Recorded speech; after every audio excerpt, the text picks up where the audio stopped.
Hello my YouTube family, कैसे हैं आप सब। ये वीडियो है 2 दिन पहले का। मैंने वॉइस ओवर नहीं किया था, एडिटिंग करके रख लिया था, बट मुझे टाइम नहीं मिला कि मैं वॉइस ओवर कर लूँ। आज मैं इसका वॉइस ओवर कर रही हूँ। मेरे ब्लॉग की शुरुआत हुई थी सारवी को स्कूल भेजने के बाद से। आजकल सारवी का स्कूल लगभग 4 घंटे का रहता है, तो मेरे पास मिनिमम 3 घंटे का टाइम रहता ही है, क्योंकि सारवी को छोड़ने जाने पर भी कुछ टाइम जाता है और जब लेने जाती है तो भी 10-5 मिनट पहले ही जाना पड़ता है। तो फ़िलहाल जब सारवी को मैं छोड़ के आती हूँ तो मैं सोचती हूँ कि एक लंबा पोर्शन में कवर अप करूँ। तो अभी मैं घटना चक्र पूर्वालोकन के भारतीय राज्य व्यवस्था एवं शासन वाली बुक से उद्देशिका पढ़ रही थी, जो इस बुक का 8th चैप्टर है। पीछे के सारे जितने भी क्वेश्चंस है उसका मैंने रिवाइज कर लिया है, और अभी साथ में मैं परीक्षावाड़ी का यूपी स्पेशल भी कर रही हूँ, जिसमें भी मैंने 2 चैप्टर कंप्लीट कर लिए हैं। एंड आजकल मैं इंक्लूड की हूँ CSAT के लिए, जो बैच मैंने यूपी पीसीएस के लिए परचेज़ किया था RWA पे, वहाँ पर CSAT की क्लासेस करा दी गई हैं, तो एक क्लास डेली कंप्लीट करूँ। तो अभी मैं वहाँ से रीजनिंग की क्लासेस स्टार्ट की हूँ, जो कि मैं रात में सारवी के साथ ही, मतलब जब मैं ब्लॉग बनाना बंद कर देती हूँ, उस खाना पीना खा लेने के बाद जो भी टाइम बचता है उसमें कंप्लीट करती हूँ सोने से पहले। यूपी TGT की वैकेंसी आने वाली है। इसके लिए मेरे पास बहुत सारी क्वेरीज आ रही हैं कि क्या मैं TGT का फॉर्म अप्लाई करूँगी या फिर मैं उसका परीक्षा दूँगी एग्ज़ाम या फिर नहीं दूँगी। तो इसके लिए अभी तो मैंने कुछ सोचा नहीं है फ़िलहाल। अभी मैं GSE पढ़ रही हूँ, और अगर TGT की वैकेंसी आती है तो सब्जेक्ट कॉम्बिनेशन देखा जाता है उसमें। मुझे इस बारे में बहुत डीप नॉलेज नहीं है कि मतलब क्या है, कैसे होता है। और इसके लिए जो BCom बैकग्राउंड्स हैं, कहीं भी YouTube वगैरह पर आप सर्च कर लीजिए तो कहीं भी क्लियर नहीं बताया गया है कि कैसे क्या होगा BCom वालों के लिए। अगर यहाँ पर कोई BCom B.Ed से रिलेटेड है तो आप लोगों को अगर पता हो तो आप लोग मुझे गाइड कीजिएगा। मुझे अब इसके बारे में कोई नॉलेज नहीं है। और TGT की वैकेंसी कब से आ रही है, जैसे 2022 वाली थी तो वो अब जाके क्लियर हुई, तो मैं इतना लंबा वेट नहीं कर सकती। और आएगी कब एग्ज़ाम होगा कब नहीं होगा इसकी कोई गारंटी भी नहीं है, बट जो एग्ज़ाम हमारे 1-2 साल में हो जा रहे हैं और जो रेगुलर हो रहे हैं उनके लिए मैं प्रिपेयर हो रही हूँ। तो मैं इस पर ज़्यादा फोकस नहीं कर रही हूँ कि वैकेंसी आएगी या नहीं आएगी। अगर आएगी तो भाई जब B.Ed किया है और CTET भी दोनों पेपर क्वालिफाई है, UP TET भी हो ही जाएगा, तो अपीयर तो मैं ज़रूर होंगी। बाकी होगा नहीं होगा वो बाद में देखा जाएगा। अभी मुझे इसके बारे में कुछ नॉलेज नहीं है, और मेरा मेन फोकस सिर्फ टीचर बनना है नहीं, तो इसलिए मैं इसके लिए बहुत ज़्यादा परेशान नहीं रहती, और मैं क्वेरी भी कोई कलेक्ट नहीं करती इससे रिलेटेड, इसलिए मैं आप लोगों को भी कुछ क्लियर नहीं बता पाऊँगी। मैं सारवी को छोड़ के यहाँ पर आ गए थे स्कूल, और बिना टाइम वेस्ट किए मैंने सारवी के जाने से पहले ही नहा लिया था, कपड़े भी वॉश कर लिए थे, तो कपड़े डाल दिए थे बालकनी में, चाय पी लिया था, और उसके बाद तुरंत मैं बैठ गई थी पढ़ने के लिए।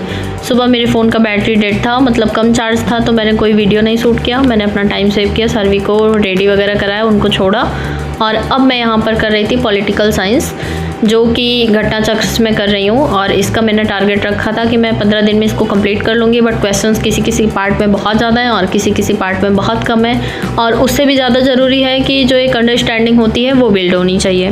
तो क्वेश्चंस अब 1-2 बार जब आप पढ़ लेते हैं, जब 3rd टाइम पढ़ते हैं, रिवीजन करते हैं, तो बहुत सारी चीज़ें ऐसा लगता है ना कि अब नोट्स बनाने चाहिए। मैंने जो पहले नोट्स बनाए थे मुझे ऐसा लगता है कि वो बेकार है। अब मुझे जब मैं पढ़ती हूँ ना, तो मुझे ऐसा लगता है कि ये वाला पॉइंट मुझे नोट कर लेना चाहिए। मैं अब मतलब अपने आप को समझ पाती हूँ कि शॉर्ट नोट्स जो बताया जाता है वो बना सकती हूँ मैं।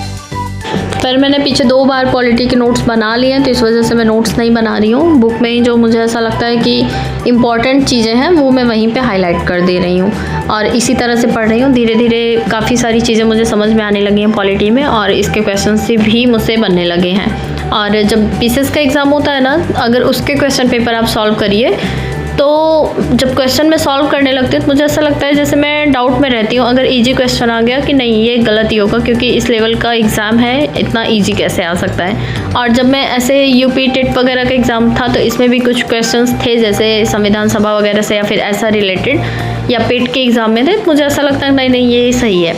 तो पता नहीं क्यों मैं अपने आप में ही डाउटफुल हो जाती हूँ। तो वो जो कॉन्सेप्ट है मेरा कि क्वेश्चंस कैसे करना है, वो मैं यहाँ पे समझने की कोशिश कर रही हूँ। और दूसरी चीज़ ये है ना कि जब मैं यूपी टेट की प्रिपरेशन कर रही थी और जब सीटेट की भी की थी, तो जब सीटेट की थी तब नहीं समझ पाई थी, बट जब मैंने यूपी टेट का किया तब मैं एलिमिनेशन वाला जो मेथड होता है वो यूज़ करना अच्छे से सीख गई हूँ। पहले मैं क्वेश्चन से ही, मतलब जो ऑप्शंस रहते हैं उससे ही क्वेश्चन करने की कोशिश करती हूँ।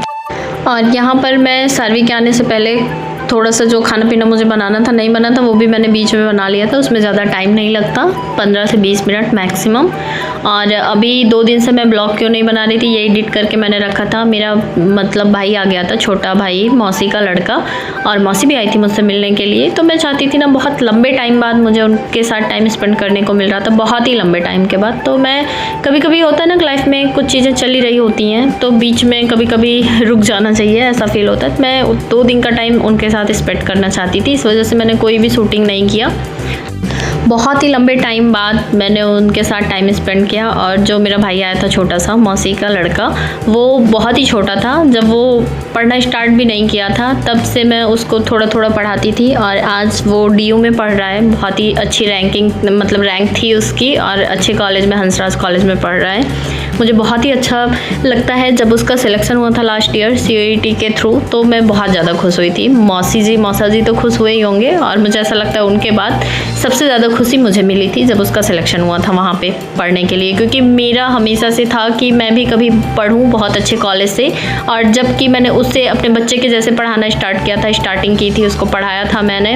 और आज उसका जब सिलेक्शन वहाँ पे हुआ पढ़ने के लिए, तो मैं बहुत ज़्यादा खुश थी, और वो भी आया था। मुझे उससे बहुत सारी चीज़ें सीखने को मिली, सब मिला के मुझे बहुत अच्छा लगा। और यहाँ पर मेरी आई में बहुत ज़्यादा वाटरिंग हो रही है, और बार बार ऐसा लगता है कि कीचड़ आ रहा है। तो मैं गई थी चेक कराने के लिए, और अभी मेरे चश्मे का पावर भी बढ़ गया है। और उसके बाद वहाँ पे मेरा काफ़ी टाइम चला गया। उसके बाद फिर मैं घर आई, सार्वी को सुलाई, एंड सार्वी को शाम को क्लासेस जाना था। तो आज का दिन मेरा ऐसा ही था।